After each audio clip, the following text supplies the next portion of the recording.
বাংলাদেশে হাসিনা সরকারের পতন। প্রধানমন্ত্রী পদ থেকে ইস্তফা দেওয়ার পর শেখ হাসিনা এবং তার বোন রেহানা বাংলাদেশ ছেড়েছেন।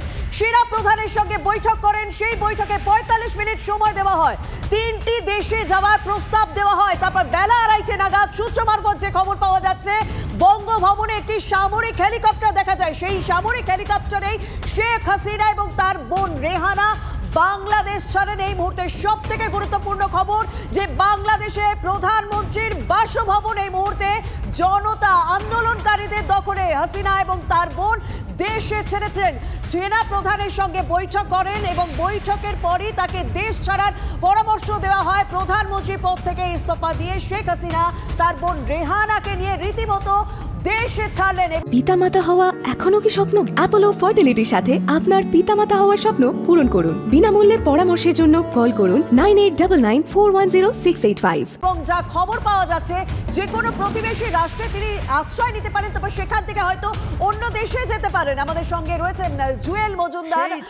জুয়েল, জানতে চাইবো যে এই মুহূর্তে বাংলাদেশের রাজনৈতিক প্রেক্ষাপট ঠিক কোন জায়গায় রয়েছে, কি কি আপডেট রয়েছে এই মুহূর্তে বাংলাদেশ থেকে? রাজনৈতিক প্রেক্ষাপটটা কি অবস্থা আছে এখন আমরা জানি না। আপনারা যেটা বলছিলেন যে ৩টার সময় প্রেস ব্রিফিং করার কথা ছিল সেনাপ্রধানের, সেটি আরো পিছিয়েছে।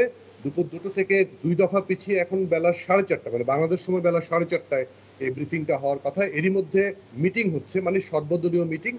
সেনাবাহিনীর সেনাপ্রধানের যেই অফিস আছে সেখানটায় মিটিং হচ্ছে। সেই বিষয়টা এখনো কোনো আমরা আপডেট জানি না। এর মধ্যে ঢাকার রাস্তায় লক্ষ লক্ষ মানুষ নেমে পড়েছে। তারা বিভিন্ন জায়গায় মিছিল করছে, বিজয় উল্লাস করছে। এবং আপনারা যেটা বলছেন শেখ হাসিনা দেশ ছেড়েছে, সেটি আমরাও বিভিন্ন মাধ্যমে শুনতে পাচ্ছি। রয়টার্সের মাধ্যমে শুনেছি, বিবিসির মাধ্যমে শুনেছি, কিন্তু স্থানীয় কোনো সূত্র থেকে এটি এখনো পর্যন্ত আমাদেরকে কনফার্ম করা হয়নি। সেক্ষেত্রে ঢাকায় রাস্তায় মানুষ নেমেছে, লক্ষ লক্ষ মানুষ। এবং আপনারা যেটা বললেন গণভবনে সাধারণ মানুষ, মানে বিভিন্ন মানুষ ঢুকে পড়েছে, সেখানে ভাঙচুর চালানো হচ্ছে এবং বিভিন্ন কক্ষ তছনছ করা হচ্ছে, বিভিন্ন লুটপাট চালানো হচ্ছে। সেদিকে আসলে কারা দৃষ্টি দিবে সেটিও আমরা এখনো বুঝতে পারছি না। একদম বুঝতে পারছি যে এখনো পর্যন্ত সেরকম কনফার্ম করা হচ্ছে না। তবে সূত্র মারফত এখনো যে খবর পাওয়া যাচ্ছে, এবং আমরা সেই এক্সক্লুসিভ ছবি পর্যন্ত দেখাচ্ছি যেখানে সামরিক হেলিকপ্টারে বাংলাদেশের শেখ হাসিনা এবং তার বোন রেহানাকে বাংলাদেশ ছাড়তে দেখা যাচ্ছে। এবং আমরা সেই ছবিও দেখাচ্ছি যে ঢাকায় এই মুহূর্তে লক্ষ লক্ষ মানুষ রাজপথে। হাসিনা সরকারের পতন, সেক্ষেত্রে একটা প্রশ্ন উঠছে, এবার কি তাহলে সেনার হাতে শাসন চলে গেল? আন্দোলনকারীরা যে দাবি প্রথম থেকে করে আসছিল যে বাংলাদেশের প্রধানমন্ত্রী পদত্যাগ চাই, আজ সেনা প্রধানের সঙ্গে বৈঠক করলেন শেখ হাসিনা। তারপর তাকে ৪৫ মিনিট সময় দেওয়া হয় দেশ ছাড়ার জন্য। তারপরেই আমরা দেখলাম বেলা ২:৩০ নাগাদ বঙ্গভবন থেকে সামরিক হেলিকপ্টারে বোন রেহানাকে নিয়ে দেশে ছাড়লেন শেখ হাসিনা। তাহলে আমি একটা প্রশ্ন করতে চাইবো আপনার কাছে যে জুয়েল সাহেব, যে তাহলে কি এই কথা বলা যেতে পারে, কারণ হাসিনা সরকারের সঙ্গে যখন পতন এবং শেষ বৈঠকটা সেনা প্রধানের সঙ্গে, তাহলে কি সেনার হাতে চলে যাওয়া, বাংলাদেশের শাসন সেনার হাতে চলে যাওয়া, এটা শুধুমাত্র সময়ের অপেক্ষা বা ঘোষণার অপেক্ষা বলা যেতে পারে? এটা এক ধরনের সমস্যা আছে, কারণ সাংবিধানিকভাবে সেনাবাহিনী এখন ক্ষমতা গ্রহণ করাটা একটু মুশকিল আছে। সাংবিধানিকভাবে এটি তারা পারবেন না। সে কারণে হয়তো জাতীয় সরকার গঠনের একটা পথ খুঁজছে তারা, কারণ এরই মধ্যে সর্বদলীয় একটি বৈঠক হচ্ছে এবং বিশিষ্ট জনদেরকে নিয়ে বৈঠক করছেন সেনাপ্রধান। তারা অবশ্য খুঁজছেন যে কি ভাবে সমাধানটা করা যায়, ক্ষমতাটা কার হাতে দেয়া যায়। এবং সে কারণে হয়তো এই বৈঠকটা দীর্ঘ হচ্ছে। বারবার বৈঠকের ব্রিফিং এর কথা বলা হলেও সেটি পিছিয়ে দেওয়া হচ্ছে। সে কারণে ঠিক সরাসরি সেনাবাহিনীর হাতে যাবে কিনা ক্ষমতাটা, সেটি নিয়েও আমরা এখনো পরিষ্কার না। এবার যদি আমি বাংলাদেশের প্রাক্তন প্রধানমন্ত্রী, কারণ তিনি যেহেতু পদত্যাগ করে দিয়েছেন তাই তাকে প্রাক্তন প্রধানমন্ত্রী বলছি, শেখ হাসিনা, তিনি এই আন্দোলন যখন চলছিল তখন কিন্তু একটা কথা উল্লেখ করেছিলেন যেটা ভীষণ গুরুত্বপূর্ণ, সেটা বাংলাদেশের জন্য যেমন তেমনি বাংলাদেশের প্রতিবেশী রাষ্ট্র হিসেবে আমাদের দেশের জন্য, যে এই আন্দোলনকারীরা যারা রয়েছেন তাদের সঙ্গে কোথাও পাক সংস্থার, পাক ISI এর কোথাও একটা যোগাযোগ রয়েছে। এটা যদি হয় সেটা তো তাহলে দু দেশের জন্যই ভয়ঙ্কর। সেই ক্ষেত্রে সূত্র মারফত আপনার কাছে কি তথ্য রয়েছে? না, সূত্রগুলো আসলে ISI বা অন্যান্য কোনো গোয়েন্দা সংস্থা, এগুলো কোনো সূত্র বা কোনো খবর আমাদের হাতে সেভাবে নেই। তবে একটা জিনিস যেটা যুক্ত হয়েছে, যে ছাত্র আন্দোলনের মধ্যে বিভিন্ন সূত্র, বিভিন্ন রাজনৈতিক দল ঢুকে পড়েছে। বিশেষ করে কদিন আগে আপনারা জানেন জামায়াতে ইসলামকে নিষিদ্ধ করা হয়েছে। তারা শেষ কামড়টা দেবে সেটা মোটামুটি আমরা পরিষ্কার ছিলাম। সেই কামড়টাই হয়েছে, তারা এখানে ঢুকে পড়েছে। এবং যে কারণে আন্দোলনকারী এবং রাজনৈতিক দল এবং জামায়াত সবকিছু মিলে এখন বিষয়টা এমন দাঁড়িয়েছে যে কে যে কোন দিক দিয়ে সুযোগটা নিয়েছে সেটি এখনো পরিষ্কার না। তবে অবশ্যই একটা উত্থান, কারণ যেহেতু জামাতে ইসলামকে নিষিদ্ধ করা হয়েছে, এই সরকারে নিষিদ্ধ করলো, সে কারণে তাদেরও তো একটা শেষ দেখারও বিষয় আছে। তারা হয়তো সেদিক থেকে তাদেরকে বিজয়ী ঘোষণাও করতে পারে, বিজয়ী বলতেও পারে। সেখানে কি উত্থান হয়, কার হাতে ক্ষমতা যায়, কিভাবে কোন দিকে আগায়, সেটি আসলে দেখার অপেক্ষা, আপনার কাছে কিছু করার নেই। বাইরের কোনো পক্ষ, বাইরের কোনো তৃতীয় পক্ষ এই আন্দোলন থেকে সুযোগ বা সুবিধা নিতেই পারে, সেই আশঙ্কা কিন্তু উড়িয়ে দেওয়া যাচ্ছে না। আপনি আমাদের সঙ্গে থাকুন, আমাদের সঙ্গে এখান থেকেই আন্তর্জাতিক সম্পর্ক বিশেষজ্ঞ উর্বি দাস আমার সঙ্গে রয়েছেন। উর্বি, আপনার কাছে আমার প্রথম প্রশ্ন, যে কয়েক মাস বা কয়েক বছর আগে আমরা যে পরিস্থিতি শ্রীলঙ্কায় দেখলাম, সেই একই ছবি আমরা বাংলাদেশে দেখতে পাচ্ছি। আমরা যখন এই দেশে দাঁড়িয়ে আলোচনাটা করছি, সবার প্রথমে আলোচনাটা আমার দেশের দিকে তাকিয়ে করা উচিত। আমাদের জন্য কতটা অস্বস্তির, কতটা উদ্বেগের, কারণ শ্রীলঙ্কা কয়েক মাস আগে, কয়েক বছর আগে, আর তারপরে বাংলাদেশের এই অস্বস্তি, একেবারে মানে বাংলাদেশ আর ভারত আমাদের কোথাও একটা আবেগের সম্পর্ক রয়েছে, আমাদের কোথাও সংস্কৃতির দিক থেকেও সম্পর্ক রয়েছে, সেক্ষেত্রে আমাদের দেশের কাছে কতটা উদ্বেগের? এটা খুবই একটা উদ্বেগের বিষয়, কারণ দেখুন আমাদের যেরকম বর্ডার সিচুয়েশন রয়েছে, আমাদের সমস্ত বর্ডার এরিয়াটা যে খুব ভালোভাবে ফেন্সিং করা আছে, বা এটা একটা কালচারাল রিলেশনস আছে আমাদের দুই দেশের মধ্যে, আমরা একই নেশন, যেটা আমরা দুটো স্টেট হিসেবে ভাগ হয়েছি, এটা খুবই একটা ক্রিটিক্যাল সময়। কারণ আপনি বর্ডার সিকিউরিটির ক্ষেত্রে দেখুন, আপনি হিউম্যান সিকিউরিটির ক্ষেত্রে দেখুন, সব জিনিসেই কিন্তু এখন ভারত আর বাংলাদেশের যেই স্থিতিতে দাঁড়িয়ে আছে বাংলাদেশ, সেখানে সম্পর্ক কিন্তু খুবই একটা কি বলবো, একটা খুব মানে টাইট রোপ ওয়াকিং যেটাকে আমরা বলি, সেটা সেই সিচুয়েশনেই দাঁড়িয়ে আছি। এটা খুবই ক্রিটিক্যাল, মানে যতক্ষণ না বাংলাদেশে শান্তি আসছে ততক্ষণ কিন্তু আমরাও পশ্চিমবঙ্গে বসে আজ শান্তিতে থাকতে পারবো না। আমাদের ক্ষেত্রে খুব ক্রিটিক্যাল একটা জাংশারে আমরা রয়েছি। যেভাবে প্রাইম মিনিস্টার মোদি আমাদের নেবারহুড ফার্স্ট পলিসি করেছেন, যেখানে আমাদের সমস্ত নেবার্সরা সব থেকে বেশি ইম্পর্টেন্স পাচ্ছে, সেখানে বাংলাদেশের আজকে এই সিচুয়েশন এবং বাংলাদেশে ডেমোক্রেসি ক্রাইসিসে রয়েছে, যেভাবে আনরেস্ট চলছে, যেভাবে এন্টায়ার বাংলাদেশে একটা ক্রিটিক্যাল সিচুয়েশন তৈরি হয়েছে, এটা কিন্তু ভীষণই উদ্বেগের জনক। একদম ভীষণই উদ্বেগের বলেই কিন্তু ভারতের প্রতিরক্ষা মন্ত্রকের পক্ষ থেকে ইতিমধ্যেই ব্যবস্থা নেওয়া শুরু হয়ে গিয়েছে। বাংলাদেশে হাসিনা সরকারের পতনের পরই আমরা যা খবর আপনাদেরকে জানাচ্ছি, এক্সক্লুসিভ খবর, যে ভারত বাংলাদেশ সীমান্তে ইতিমধ্যেই সেনা মোতায়েন করা হয়েছে। ভারত বাংলাদেশ সীমান্তে ইতিমধ্যেই সেনা মোতায়েন করা হয়েছে, কারণ যাতে কোনো রকম অনুপ্রবেশের ঘটনা না ঘটে, কোনো পক্ষ যাতে এই পরিস্থিতি, বাংলাদেশে যে রাজনৈতিক অশান্তি পরিস্থিতি তৈরি হয়েছে, তার থেকে কোনো পক্ষ যাতে সুযোগ সুবিধা না নিতে পারে, সে কারণে কিন্তু আমাদের দেশের পক্ষ থেকে ইতিমধ্যেই ব্যবস্থা নেওয়া হয়েছে। প্রতিরক্ষা মন্ত্রকের থেকে ব্যবস্থা নেওয়া হয়েছে। ভারত বাংলাদেশ সীমান্তে ইতিমধ্যেই সেনা মোতায়েন করা হয়েছে। বিএসএফ এর পাশাপাশি ভারতীয় সেনা ইতিমধ্যে টহল দিতে শুরু করে দিয়েছে। ভারত বাংলাদেশ সীমান্তে যথেষ্ট কড়া নিরাপত্তার ব্যবস্থা। উর্বি, একটা বিষয় আপনার কাছে আপনি জানতে চাইবো, যে বাংলাদেশে এই রাজনৈতিক অস্থিরতা চলছে, আমাদের দেশে যথেষ্ট উদ্বেগের, কিন্তু বাংলাদেশের এই রাজনৈতিক অস্থিরতা থেকে কোনো দেশ ফায়দা লুটতে চাইবে, কোনো পক্ষ ফায়দা লুটতে চাইবে। সেই কোনো পক্ষ যদি চিহ্নিত করতে বলা হয়, আপনি কাদের চিহ্নিত করবেন? যে কোনো এক্সট্রিমিস্ট গ্রুপরাই এখানে ফায়দা নিতে চাইবে। দেখুন, যারা এক্সট্রিমিস্ট হয়, যারা ফান্ডামেন্টালিস্ট হয়, যারা টেররিজমকে সাপোর্ট করে, তারা কখনোই চায় না ডেমোক্রেসি, লিবার্টি, পিস, শান্তি এগুলো রকম থাকুক, সেখানে বাণিজ্য হোক, সেখানে মানুষের মধ্যে কালচারাল কানেকশন থাকুক, সেটা কখনোই চায় না। এবং আমি এখানে পার্টিকুলারলি বলবো যে চাইনিজ একটা কিন্তু ফোর্স কাজ করছে নিশ্চয়ই বলে আমার মনে হচ্ছে, বিকজ চায়নার যে ম্যাগনানিমাস ফরেন পলিসি ছিল বা আছে, যেটা শ্রীলঙ্কাতে অ্যাক্ট করেছে, সেটা কিন্তু শেখ হাসিনা একদম এই আশঙ্কার দিকগুলোই আমরা আলোচনায় বারবার আনছি, যে কে এই রাজনৈতিক অস্থিরতা থেকে ফায়দা লুটতে পারে, এবং আমাদের দেশের জন্য যথেষ্ট উদ্বেগের। এবং ইতিমধ্যে প্রতিরক্ষা মন্ত্রকের পক্ষ থেকে ইতিমধ্যে ব্যবস্থা নেওয়া শুরু হয়ে গিয়েছে। আমাদের সহকর্মী জ্যোতির্ময় সরাসরি দিল্লি থেকে রয়েছে। জ্যোতির্ময়, এই পরিস্থিতি সামাল দেওয়ার ক্ষমতা আমাদের দেশে যথেষ্ট রয়েছে, আর সেই ব্যবস্থা ইতিমধ্যে নেওয়া শুরু হয়ে গিয়েছে। ভারত বাংলাদেশ সীমান্তে সেনা মোতায়েন করা হয়েছে। কোন কোন জায়গায় বিশেষ করে নজরদারি চলছে এখন? দেখো, মূলত জায়গাগুলি দিয়ে ভারত বাংলাদেশ যাতায়াত হয়, অর্থাৎ যে ল্যান্ড বর্ডারগুলি মূলত রয়েছে, যেমন হিলি বর্ডার রয়েছে, পেট্রাপোল বর্ডার রয়েছে, সেই বর্ডার এরিয়াগুলি দিয়ে যেখান দিয়ে যাতায়াত হয়, এবং যে জায়গাগুলিতে বর্ডার কিছুটা পোরাস, অর্থাৎ যেখান দিয়ে অনুপ্রবেশ ঘটার মতো সম্ভাবনা রয়েছে, সেই জায়গাগুলির ওপর বিএসএফ আলাদা করে নজরদারি করছে। যেটা সব থেকে বেশি গুরুত্বপূর্ণ বিষয় তা হচ্ছে এখনো পর্যন্ত নয়াদিল্লি কিন্তু এই পুরো ঘটনার উপরে সম্পূর্ণভাবে নজর রাখছে। তারা কোনো রকম মন্তব্য করেনি। মিনিস্ট্রি অফ এক্সটার্নাল অ্যাফেয়ার্স তারা এই পুরো ঘটনার উপরে কোনো রকম মন্তব্য করেনি। শ্রীলঙ্কার ক্ষেত্রেও যে অবস্থান নেওয়া হয়েছিল যে যেহেতু প্রতিবেশী রাষ্ট্রের অভ্যন্তরীণ ইস্যু, সেই কারণে নয়াদিল্লি এই ঘটনার উপর কোনো রকম মন্তব্য করবে না। শেখ হাসিনা তিনি দেশ ছেড়েছেন, তিনি পশ্চিমবঙ্গে আসছেন এমন খবর বিভিন্ন সূত্র মারফত রয়েছে, কিন্তু অফিসিয়ালি এই খবরকে এখনো পর্যন্ত বৈধতা দেয়নি নয়াদিল্লি। যে খবর আমরা সূত্র মারফত পাচ্ছি যে নর্থ ব্লক এবং সাউথ ব্লক, অর্থাৎ একদিক থেকে সেখানে স্বরাষ্ট্র মন্ত্রক রয়েছে, এর পাশাপাশি পিএমও রয়েছে এবং ডিফেন্স মিনিস্ট্রি রয়েছে সাউথ ব্লকে।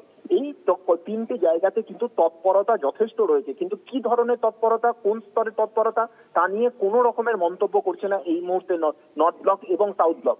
যে বিষয়গুলির দিকে আমাদের নজর থাকছে তা হচ্ছে ভারতের অভ্যন্তরীণ ক্ষেত্রে কোনো রকম প্রভাব পড়ে কিনা, এবং যদি পড়ে সেই প্রভাব কি হতে পারে। অবশ্যই শরণার্থী সমস্যা একটি অত্যন্ত গুরুত্বপূর্ণ সমস্যা, তার পাশাপাশি আর কোনো রকম প্রভাব পড়ে কিনা সেদিকে কিন্তু ভারত সরকার নজর রাখছে। এই মুহূর্তে সংসদের অধিবেশন চলছে, কিন্তু যেহেতু একটি পররাষ্ট্র নীতির বিষয়, অন্য দেশের একজন রাষ্ট্রপ্রধানের নিরাপত্তার বিষয়, সেই কারণে এই বিষয় নিয়ে সংসদের অভ্যন্তরে কোনো শব্দ এখনো পর্যন্ত উচ্চারিত হয়নি। একদম আমরা সেদিকেও নজর রাখছি। সংসদের অভ্যন্তরে এই বিষয়ে কোনো রকম কথা হচ্ছে না, কিন্তু কাজ হচ্ছে। সেই কাজ আমরা আপনাদের সামনে তুলে ধরছি যে ভারত বাংলাদেশ সীমান্তে ইতিমধ্যেই সেনা মোতায়েন করা হয়েছে এবং বিএসএফ এর পাশাপাশি টহল চালাচ্ছে ভারতীয় সেনা। আমাদের সঙ্গে টিভি9 বাংলা নিউজ এডিটর সৈকত দা আমাদের সঙ্গে রয়েছেন। সৈকত বসু আমাদের সঙ্গে রয়েছেন। সৈকত দা, আমার প্রশ্ন যে গত 72 ঘন্টায় এইভাবে একটা পরিস্থিতি একেবারে পাল্টে যাওয়া, শেখ হাসিনার দেশ ছাড়া, প্রধানমন্ত্রীর পদ থেকে পদত্যাগ করা, সেটা আমাদের দেশের জন্য কতটা অস্বস্তির, কতটা উদ্বেগের, এবং শেখ হাসিনা এই এমন কি পরিস্থিতি হলো যে দেশ ছাড়েন, সেখানে কি কোথাও পারিবারিক রাজনৈতিক ইতিহাসটা যেহেতু একটা রয়েছে 1975 সালে, সেটা কোথাও প্রভাব ফেললো? দেখো, আমাদের দেশের পক্ষে অত্যন্ত উদ্বেগজনক। তার কারণ হচ্ছে বাংলাদেশের সঙ্গে ভারতের সম্পর্ক শেখ হাসিনার আমলে অত্যন্ত ভালো, এবং বাংলাদেশ ভারতের ওপর অনেকটাই নির্ভর করে দ্বিপাক্ষিক সম্পর্কের ক্ষেত্রে, কূটনৈতিক সম্পর্কের ক্ষেত্রে। ফলে পড়শি দেশে যদি কোনো উত্তপ্ত পরিস্থিতি তৈরি হয়, এই ধরনের একটা আচমকা পালা বদল ঘটে, তাহলে স্বাভাবিকভাবে তার প্রভাব আমাদের দেশে এসে পড়বে, এবং খুব বেশি করে পড়বে আমাদের রাজ্যে। কেননা এই একই ভাষা আমরা বলি আমাদের পশ্চিমবঙ্গ এবং বাংলাদেশে, এবং এই একটা দীর্ঘ ইতিহাস রয়েছে। ফলে এই প্রভাব পড়বে, এবং সেটা নিয়ে যেরকম আমাদের দিল্লির জ্যোতির্ময় বলল যে ভারত সরকার উদ্বিগ্ন এবং একটা সতর্ক নজর রাখছে গোটা পরিস্থিতির ওপরে। এখন এইখানে বাংলাদেশের পরিস্থিতি খুব দ্রুত পাল্টে গেল, এবং অবশ্যই ভারত সরকার নিশ্চয়ই এটা আন্দাজ করবার চেষ্টা করবে বিভিন্ন সূত্রে খবর নিয়ে যে এর পেছনে পাকিস্তানের মদত কতটা আছে, এর পেছনে চীনের মদত কতটা আছে। কেননা বাংলাদেশকে যদি ভারতের বন্ধু রাষ্ট্র থেকে চীনের বন্ধু রাষ্ট্রে পরিণত করা যায়, তাহলে চীনের পক্ষে ভারতের ওপরে চাপ বাড়ানো অনেক সহজ হবে। কিন্তু এখন পরিস্থিতিটা এমন জায়গায় দাঁড়িয়ে আছে, প্রতি মুহূর্তে সেখানে একটা পালাবদল ঘটছে, রাজনৈতিক পট পরিবর্তন ঘটছে। ফলে এক্ষুনি এই মুহূর্তে খুব নির্দিষ্ট করে বলা সম্ভব নয় যে ঠিক কি কারণে, কার মদতে, কার ইন্ধনে বাংলাদেশে এই ধরনের একটা পালাবদল ঘটলো। বাংলাদেশে একটা অস্থিরতা দীর্ঘদিন ধরে চলছিল, সেটা মুক্তিযুদ্ধের যারা তাদের কোটারকে কেন্দ্র করে, এবং সেই যে আন্দোলন, সেই আন্দোলনকে শেখ হাসিনা নিয়ন্ত্রণ করতে পারলেন না। সৈকত, আপনাকে একটু থামাতেই হবে। এই মুহূর্তে সব থেকে বড় খবর, আগরতলায় বাংলাদেশে ছেড়ে ভারতে শেখ হাসিনা। আগরতলায় শেখ হাসিনা, বাংলাদেশ ছেড়ে ভারতে শেখ হাসিনা। আপনাদেরকে বারবার প্রথম থেকেই জানিয়ে আসছিলাম, কোনো প্রতিবেশী রাষ্ট্রে তিনি জায়গা নিতে পারেন, সেই বাংলাদেশ ছেড়ে ভারতে এসেছেন শেখ হাসিনা। আগরতলায় ঢাকা ছেড়ে আগরতলায় পৌঁছেছেন শেখ হাসিনা। তবে তিনি এখানে কতক্ষণ থাকেন, এখান থেকে অন্য কোনো দেশে যান কিনা, সেদিকে অবশ্যই নজর রাখতে হবে। তবে দুপুর 2:30 নাগাদ তিনি ঢাকা ছাড়েন, বোন রেহানাকে সঙ্গে নিয়ে গণভবন তিনি ছেড়ে দেন। তারপরই আন্দোলনকারীরা সেই গণভবনের দখল নেন। আমরা সেই এক্সক্লুসিভ ছবি দেখিয়েছিলাম, ঢাকা ছাড়ার মুহূর্তের ছবি আপনাদেরকে দেখিয়েছিলাম। ইতিমধ্যে সব থেকে বড় খবর, বাংলাদেশ ছেড়ে ভারতে শেখ হাসিনা বোন রেহানাকে সঙ্গে নিয়ে আগরতলায় তিনি পৌঁছেছেন। ঢাকা ছেড়ে আগরতলায় শেখ হাসিনা এবং সত্যি বাংলাদেশ ছেড়ে ভারতের শেখ হাসিনা এবং বাংলাদেশের যে রাজনৈতিক অস্থিরতা, সেই রাজনৈতিক অস্থিরতাকে অন্য কোনো পক্ষ কাজে লাগাতে চায় কিনা, ভারতের পক্ষে চাপ তৈরি করার জন্য কাজে লাগাতে চায় কিনা, ইতিমধ্যে সেই আলোচনা শুরু হয়ে গিয়েছে। তবে আরো একবার আপনাদেরকে জানাই, ঢাকা ছেড়ে ভারতে শেখ হাসিনা বোন রেহানাকে নিয়ে ভারতে এলেন তিনি এবং আগরতলায় তিনি এসেছেন। প্রথম থেকে আমরা খবর তুলে ধরেছি আপনাদেরকে, 2:30 নাগাদ তিনি ঢাকা ছাড়েন, কারণ সেনা প্রধানের সঙ্গে বৈঠক করেন এবং সেনা প্রধানের সঙ্গে বৈঠকের পর তাকে 45 মিনিট সময় দেওয়া হয়েছিল দেশ ছাড়ার জন্য। 2:30 নাগাদ তিনি সামরিক হেলিকপ্টারে দেশ ছেড়েছেন। এই মুহূর্তে যা আপডেট পাওয়া যাচ্ছে, ঢাকা ছেড়ে আগরতলায় পৌঁছেছেন শেখ হাসিনা, তার সঙ্গে তার বোন রেহানা রয়েছেন। সেক্ষেত্রে ইতিমধ্যে আলোচনা শুরু হয়ে গিয়েছে, তিনি যেহেতু পদত্যাগ করেছেন, হাসিনা সরকারের পতন হয়েছে বাংলাদেশে, তাহলে কি সামরিক শাসনের অপেক্ষা, এই ধরনের প্রশ্ন ইতিমধ্যে উঠতে শুরু করে দিয়েছে। তবে একটা কথা বারবার বলবো যে বেশ কিছু সংবিধানগত সমস্যা রয়েছে, তবে এখনো পর্যন্ত বাংলাদেশ সেনা প্রধানের পক্ষ থেকে কিছু জানানো হয়নি, কারণ তাদের পক্ষ থেকে একটি বড়সড় ঘোষণার কথা আগেই জানানো হয়েছিল। তারপরেই আমরা সেই তথ্য আপনাদের সামনে তুলে ধরি যে প্রধানমন্ত্রী পদ থেকে ইস্তফা দেওয়ার পর শেখ হাসিনা তিনি বাংলাদেশ ছাড়েন বোন রেহানাকে সঙ্গে নিয়ে। আর এই মুহূর্তে বাংলাদেশ ছেড়ে আগরতলায় অর্থাৎ ভারতে শেখ হাসিনা। আমাদের সঙ্গে রয়েছেন সহকর্মী সিজার মন্ডল। সিজার, তোমার কাছে কি আপডেট রয়েছে? দেখো, অত্যন্ত গোপনে তিনি ভারতের দিকে রওনা দিয়েছেন এবং যেটা জানা যাচ্ছে যে তিনি চপারে রওনা দিয়েছেন এবং প্রাথমিকভাবে ভারত গোয়েন্দা সূত্রে জানা যাচ্ছে তিনি আগরতলার শালবাগান বা লিচুবাগান এয়ারবেস, যেটি ভারতীয় সেনা এবং একটি হচ্ছে ভারতীয় সেনার, অন্যটি হচ্ছে ভারতীয় সীমান্তরক্ষী বাহিনীর বেস, সেখানে তিনি পৌঁছবেন এবং সেখান থেকে বিএসএফ বা আর্মি স্পেশাল ফ্লাইটে দিল্লি পৌঁছবেন এবং গোটা অপারেশনে এই রেস্কিউ বা উদ্ধার কাজের ক্ষেত্রে ভারতীয় সেনা এবং ভারতীয় গোয়েন্দা বিভাগের একটা বড় ভূমিকা রয়েছে বলে আমরা কিন্তু জানতে পারছি এবং তারা প্রত্যেকটা পদক্ষেপের উপর নজর রাখেন, সচেষ্ট যাতে শেখ হাসিনা তার পরিবার সহ একদম নিরাপদে দেশ ছাড়তে পারেন, কারণ তারা মনে করছেন বাংলাদেশে থাকলে তাদের প্রাণের ঝুঁকি রয়েছে এবং সেই কারণেই কোথাও তাদের দেশ ছাড়া দরকার এবং সেই অ্যাডভাইস মেনেই কিন্তু তারা দেশ ছাড়ছেন। একদম আপাতত তোমাকে ধন্যবাদ সিজার, তুমি আরো আপডেট পেলে আমাদেরকে জানাতে থাকবে। তবে এই মুহূর্তে যা আপডেট রয়েছে, আগরতলায় ঢাকা ছেড়ে ভারতে শেখ হাসিনা এবং তার যে এই আগরতলা থেকে দিল্লি পৌঁছানো, সেই পুরো বিষয়টা কিন্তু ভারতীয় সেনাবাহিনী এবং বর্ডার সিকিউরিটি ফোর্সের কোথাও একটা দায়িত্ব থাকছে। এই মুহূর্তে যে আপডেট রয়েছে, আগরতলায় যেখানে তিনি নামছেন সেখানে ভারতীয় সেনাবাহিনীর একটি বেস রয়েছে এবং বর্ডার সিকিউরিটি ফোর্সের বেস রয়েছে এবং সেখান থেকে তার দিল্লি পৌঁছানোর কথা এমনটাই জানালেন আমাদের সহকর্মী সিজার মন্ডল। এবং এই যে পুরো অপারেশনটা হবে, এই পুরো অপারেশনটা ভারতীয় সেনা এবং বিএসএফ দায়িত্বে থাকছে। ভারতে শেখ হাসিনার দায়িত্বে বর্ডার সিকিউরিটি ফোর্স, এই মুহূর্তে যা খবর পাওয়া যাচ্ছে। আমাদের সঙ্গে রয়েছেন সহকর্মী সায়ন্ত, কি আপডেট?